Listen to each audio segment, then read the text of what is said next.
इधर इधर फांस सजाने में लग गया और उधर ससुराल पहुंच गया अपने भाभी के पास। उत्तर दिया भाभी कुछ औरतों को बुला ला पड़ोस से, गीत गा। भाभी बोली क्यों, क्या खुशी है जो गीत गा? बोले दूल्हा बना, हम शादी करने जा रहे हैं। तो भाभी बोली बुद्धि खराब है, शादी ना तो शादी वाले आए, ना लगो ना आई, ना टीका आओ, अब ऐसे दूल्हा बन के किसके घर पे जाओगे सीधे सीधे? बोले भाभी पागल हम नहीं, पागल तुम हो। मतलब ये है, तुम तो जानती हमारे बहनों कितनी अच्छी आदत के हैं। हाँ, उन्होंने अपनी बहन की शादी के लिए मुझे चुना है, अर्थात मैं अपनी बहन की नंद से शादी करने जा रहा हूं। भाभी बोली नंद?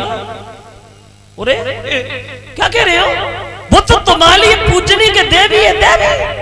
ससुराल बोल अगर ऐसी देवी देखी जाए कल से शादी बंद हो जाए। मैं देवी देखा नहीं है, शादी करनी है, दूल्हा बना। और 2 लड़कियां बुलाए ले आई, दूल्हा बनाने लगी। ये 500 रुपया हमारे पास आए हैं और 50-50 रुपया सभी साथियों को भेंट कर रहे हैं। जो हमारे संदीप यादव और फुताली, ये माननीय नेताजी सुजान सिंह यादव के ड्राइवर, उनकी तरफ से ये। तो जब असगुन हुए हैं तो भाभी असगुनों को देख करके समझाने लगी है, ससुराल सुनो, हमने ये सुना है कि मां द्वारिकाधीश भगवान कन्हैया भी शादी करने आ रहे हैं और हम ये अच्छी तरह से जानते हैं तुम कन्हैया से युद्ध में जीत नहीं पाओगे, इसलिए उस रुक्मिणी को भूल जा और किसी दूसरी लड़की से शादी कर लेना। ससुराल बोलो भाभी तुमने देखी नहीं है, हमने देखी है, वो हमारी बहन की नंद है, इतनी तो सुंदर है, इतनी तो सुंदर है, अंधेरे में बैठा लो तो दीपक जलाने की जरूरत नहीं पड़ती, दूर से ही चमक जाती है। क्या? हाँ, लाऊंगा तो देखती रह जाओगे। वैसे बताओ दूल्हा बन गया, दूल्हा बनने में कोई कमी तो नहीं है? एक लड़की बोली कोई कमी नहीं, सर पे मोहर भी है, हाथ में कंगन भी है, लेकिन मुंह की तरफ देखते तो लगता है थोड़ी कमी है, काजल नहीं लगा। तो अपनी भाभी पे चिल्लाने लगा, कभी छोड़ेगी तुमने? अब देख क्या रही है, जा जल्दी जा काजल लेके आओ, देर हो रही है। अब भाभी काजल लगा रही है, समझाई रही है, मान जाओ ससुराल बहाना जाओ। अब का ऐसा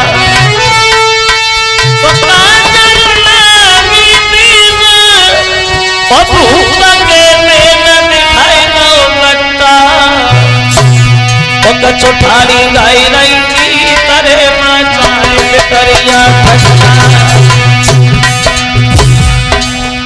कछु गीत गाए रही, कछुआ से रही।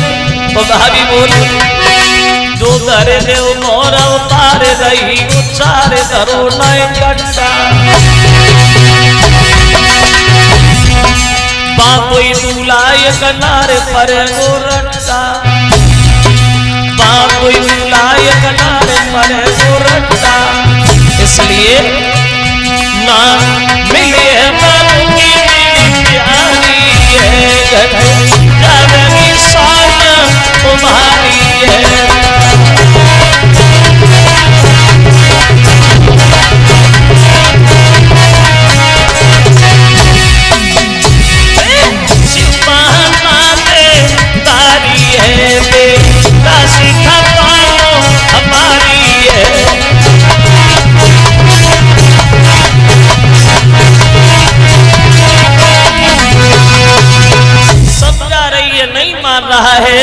सोने भाभी के बेन उठी है तन में ज्वाला, और मेरो का कर सके नंद को लाला। अरे भाभी पागल काय को बनी है, जाएंगे और जाएंगे तो खाली हाथ थोड़ी आएंगे, उधर से दुल्हन नहीं लाएंगे, तैयार रहो। बहुत जल्दी में है ससुराल, वो ऐसा ही नहीं भक्तो वहां अरे करके संगाल दूल्हा डालो जगनोला पे बहु सवा,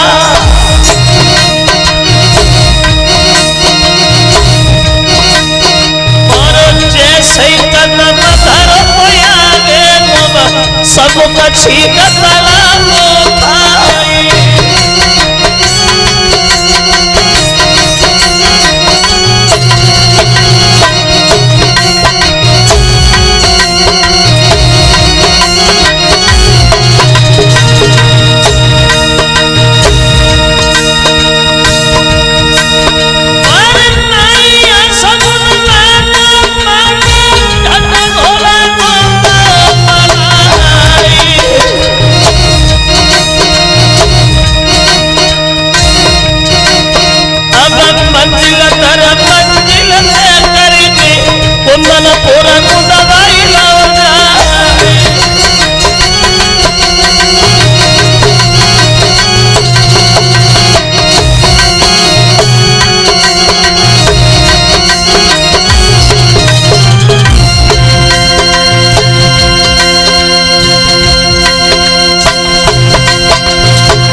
लिया कुंदनपुर को चारों तरफ से, फौज ने पड़ा डाल दिया।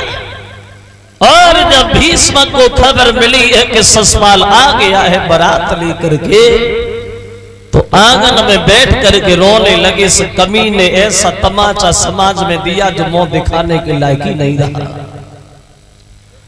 रुक्मिणी सुना तो बड़ा मगन हुआ, लेकिन उधर जब ये रुक्मिणी को खबर मिली कि मेरे कन्हैया के बीच मेरा भैया दीवार बन गया, ऐसा कलेजा पे बज्र सा लगा है जो रुक्मिणी सहन नहीं कर सकी।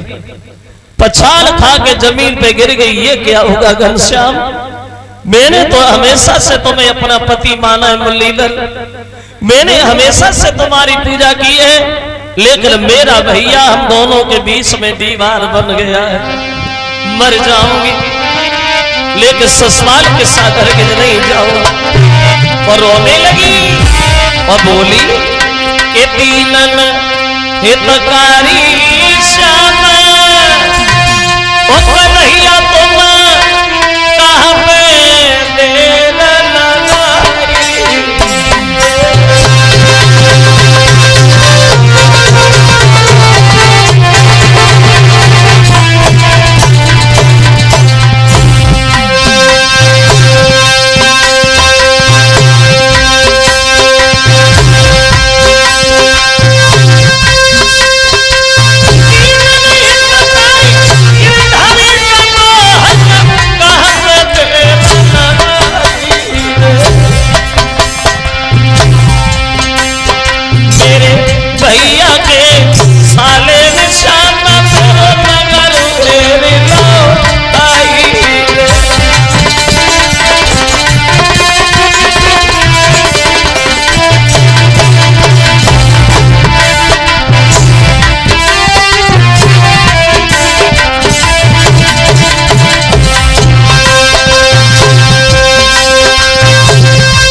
कन्हैया का ध्यान करके रुक्मिणी आंगन में बैठ करके रोने लगी। मर जाऊंगी श्याम लेकिन ससुराल से शादी हरगिज नहीं करूंगी। बैठी बैठी आंगन में रो रही है रुक्मिणी। अकस्मात एक ब्राह्मण देवता का आना हो गया। आवाज लगाई बेटी रुक्मिणी विस्सा डालो, लेकिन रोती हुई रुक्मिणी द्वार पे आई, बोले ब्राह्मण देव आज यहां आपको भी कभी नहीं मिलेंगे। क्यों? हमने तो ये सुना है कि तेरी शादी हो रही है, और ऐसे खुशी के अवसर पे आंखों में आंसू क्यों हुई बेटी?